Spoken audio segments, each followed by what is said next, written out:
Okay, so for today's drills, we're going to work on speed.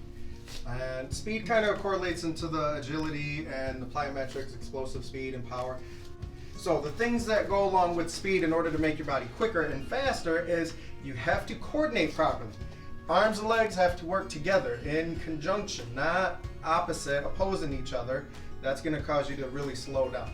So we've done a lot of these drills before, but I'm going to teach you in a realistic way of drilling for peak performance and improvement of things. Okay, and then there is, I'm going to show you stationary, and then I'm going to show you the mobile drills. And they're the same thing, it's just you're going to be moving, which is a little bit different. Okay, so the first drill here is going to be your quick foot drill, which you're just taking small, tiny steps on the mat. Okay, but today we're going to focus just on the drill itself. So what you're going to do is you're actually going to do it for a time limit. So you probably want to watch these or write this down and then list how you're going to be able to take care of it and put it together for yourself.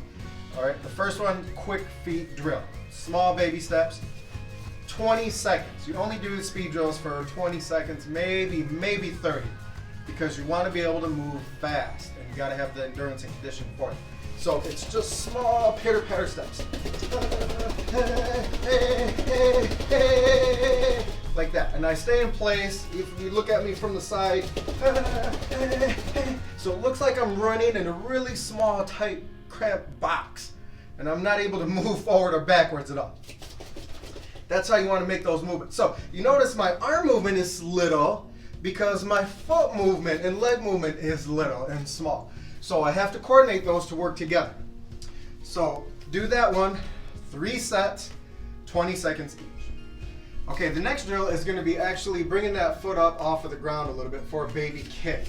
So you did a quick foot and then now you're going to do small front kicks. So like this. 3 sets for 20 seconds. Now there is a rest period. I didn't mention in the first video. How long should you rest in between those? In between the 20 seconds sets. You want to rest for the amount that you do. So if I'm doing them for 20 seconds, I take a 20-second break. So again, this one is a smaller front kick, baby front kick. And again, you want to explode and do it as quickly as you can. So that's drill number 2, small front kick. Here's drill number 3. We're going to go right into the high knee now. And this is the last one of the drills.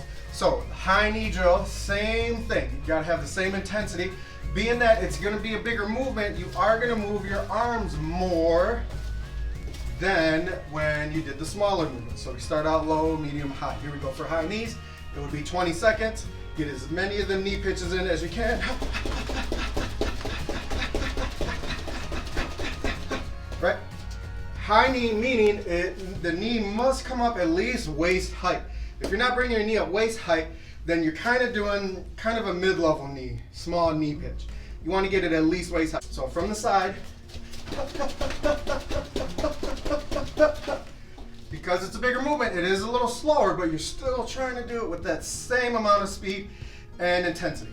So that's the third drill there, high knee pitch. Okay, the next drill that we're going to do here is going to be an action-reaction drill, more along the lines of a reaction. We're going to work with pada chagi.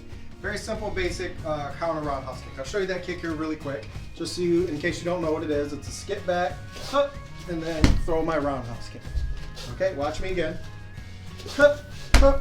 Now, that's a counter kick, meaning that I'm kicking second. The person that I'm with, or it's a sparring kick, they're going to kick at me first, so I move out of the way so that their foot misses me, and as their leg is passing me and going down to the floor to recover, my kick starts coming up, and then I hit them as theirs hits the floor. That would be ideal time.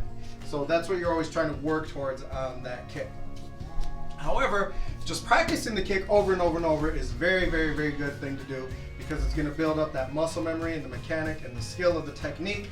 So that way when it comes time for you to use it, you don't have to think about it. Your habit kicks in and boom, you're going to back up and throw that roundhouse kick to score the point. So if you're by yourself, how do you practice that? Well, it's a little bit trickier to practice. You got to come up with ways to help you learn to practice the timing of it. That means the reaction part, which is what I'm going to use this paddle here for. I'm not going to kick the paddle, I'm just going to kick in the air. I'm using the paddle for some sound. So like this here, this is my timing sound. So I'm standing here waiting, ready. Hup, boom.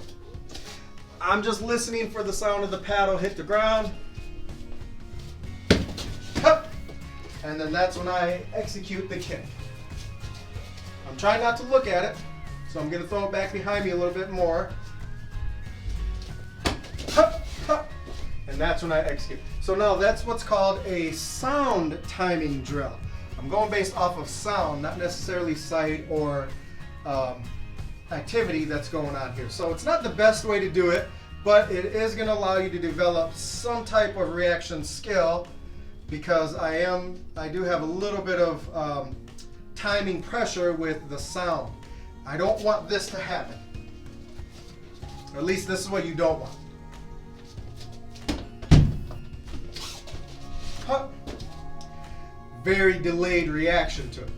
Okay, and you don't want to jump the gun, because if you see it, I see the paddle here, and I actually start moving before the kick goes. You don't want that either. So you can even try tossing the paddle up and closing your eyes.